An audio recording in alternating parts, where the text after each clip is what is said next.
Doctor గారు అసలు COPD అంటే ఏంటి? ఎవరికి వస్తుంది? ఎందుకు వస్తుంది? So it's a very good question అండి. సిఓపిడి అంటే ఇన్ జనరల్ మనకి తెలీదు. అసలు పేషెంట్స్ చాలా మంది ఆస్తమా అంటే గుర్తుపడతారు కానీ సిఓపిడి అంటే ఏంటో ఎవరికి తెలియదు. సో సిఓపిడి అంటే క్రానిక్ ఆబ్స్ట్రక్టివ్ పల్మనరీ డిసీజ్ అండి. సో నార్మల్లీ ఏంటంటే ఈ ఊపిరితిత్తుల గొట్టాలు ఇలా ఉంటాయి. సో ఇది శ్వాస లోపలికి వెళ్తుంది, బయటకు వస్తుంది. సో నార్మల్గా ఇలా ఉండే ఊపిరితిత్తుల గొట్టాలు ఇలా మూసుకుపోవడం, సో క్రానిక్గా ఇలా క్లోజ్ అవుతుంది. ఈ ఎరుపుదనం ఏదైతే చూస్తున్నారో వాపు అనమాట. సో యూజువలీ ఈ స్మోక్ చేసే వాళ్ళు చిన్న వయసులో స్మోకింగ్ చేస్తారు. So 18 to 20 years usually smoking చేసే అలవాటు ఉంటుంది చాలామందికి.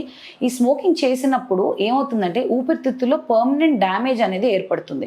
అలాగే ఆడవాళ్ళల్లో కట్టెల పొయ్యి, బొగ్గుల పొయ్యి యూస్ చేసి ఉంటారు 40-50 years back, 60 years back. So ఆ కట్టెల పొయ్యి, బొగ్గుల పొయ్యి పొగ కూడా ఈ సిగరెట్, బీడీ పొగతో సమానం అండి.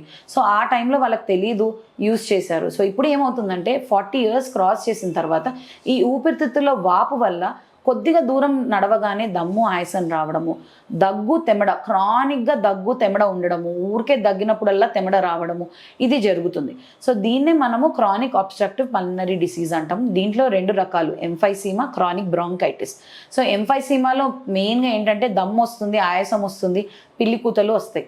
క్రానిక్ బ్రాంకైటిస్ అంటే ఏంటి అంటే దాంట్లో పేషెంట్కి తరచుగా ఈ తెమడ రావడం, బాగా ఎక్కువగా తెమడ, దగ్గు రావడము జరుగుతుందన్నమాట. సో ఈ పేషెంట్స్ని మనం ఎలా డయాగ్నోస్ చేస్తాం? So first and foremost smoking history అడుగుతాము. అలాగే ఆడవాళ్ళల్లో ప్రీవియస్గా కట్టెలు పొయ్యి, బొగ్గులు పొయ్యి యూస్ చేశారా అనేది అడుగుతాం. సో ఆ హిస్టరీ ఉన్నప్పుడు మనం నెక్స్ట్ ఎక్స్రే చేస్తాము, చెస్ట్ ఎక్స్రే మరియు పల్మనరీ ఫంక్షన్ టెస్ట్ అనేది చేస్తాం.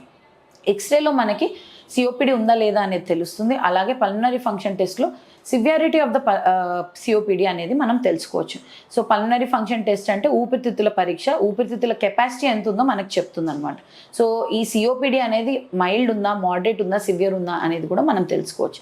సో ఇలా తెలుసుకున్న తర్వాత ఎంత సివియారిటీ ఉందో దాన్ని బట్టి రిక్వైర్డ్ డోసేజ్లో మనం ఇన్హేలర్స్ అనేవి ఇస్తాం. So COPD patients definitely life long inhalers వాడాలండి.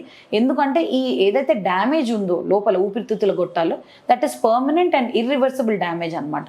So దాన్ని మనం ఆ వాపును తగ్గించడానికి, పేషెంట్ సిమ్టమ్స్ తక్కువ చేయడానికి main stay of treatment is inhalers. అలాగే ఓరల్గా కూడా కొంతమంది కంట్రోల్ కాకపోతే ఓరల్గా కూడా మనం టాబ్లెట్స్ ఇస్తాము ఈ దమ్ము, ఆయాసం తగ్గడానికి. సో ఇవి తీసుకుంటూ పేషెంట్స్ వ్యాక్సిన్స్ తీసుకోవాలండి. సో ఈ సిఓపిడి పేషెంట్స్ వెరీ కామన్లీ వీళ్ళకి నిమ్ము ఆర్ నిమోనియాకి ప్రోన్ ఉంటారు. సో మన పక్క వాళ్ళకి జలుబు, దగ్గు వస్తే మనకు కూడా జలుబు, దగ్గు వచ్చి తగ్గిపోతుంది. కానీ సిఓపిడి పేషెంట్స్కి మాత్రము ఇది severe pneumonia or dangerous pneumonia లాగా మారే ఛాన్స్ ఎక్కువగా ఉంటుంది. సో ఇలాంటి పేషెంట్స్ జాగ్రత్తగా ఉండి ఇన్హేలర్స్ రైట్ టైంలో, రైట్ డోసేజ్లో తీసుకోవాలి. అలాగే వ్యాక్సినేషన్ కూడా ప్రాపర్గా తీసుకుంటే ఈ సిఓపిడి అనేది మంచి కంట్రోల్లో తెచ్చుకోవచ్చు అండి. ఇప్పుడు మీరు అన్నట్టు నిమోనియా అన్నారు కదా, వన్స్ వచ్చి క్యూర్ అయిపోయిన తర్వాత మళ్ళీ వచ్చే ఛాన్సెస్ ఏమైనా ఉంటుందా? సో నిమోనియా అనేది యూజువల్లీ అండి మనకి ఇమ్యూనిటీ తక్కువగా, బాడీ రోగ నిరోధక శక్తి తక్కువగా ఉన్నప్పుడు మనకు వస్తుంది. మోస్ట్ కామన్ ఏజ్ గ్రూప్ ఈ నిమోనియా రావడానికి ఏంటంటే చిన్నపిల్లలు, వృద్ధ వయసు వాళ్ళు. మామూలుగా ఈ ఏజ్ గ్రూప్స్లో ఉంటుంది. సో వృద్ధ వయసు వాళ్ళు more than 50 years వాళ్ళకి కూడా ఈ నిమోనియా అనేది కామన్.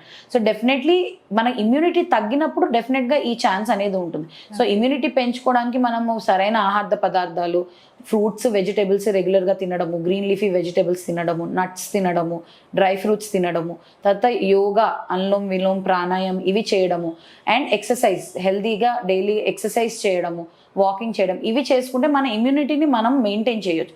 సో ఇలా చేసినప్పుడు మాత్రము మనకి నిమ్ము అనేది రాకపోవచ్చు. And along with that required people అంటే ఎవరికైతే ఈ రోగ నిరోధక శక్తి తక్కువగా ఉందో, ఇమ్యూనిటీ తక్కువగా ఉందో, వీళ్ళు వ్యాక్సిన్స్ తీసుకుంటే మంచి ప్రొటెక్షన్ ఉంటుందండి.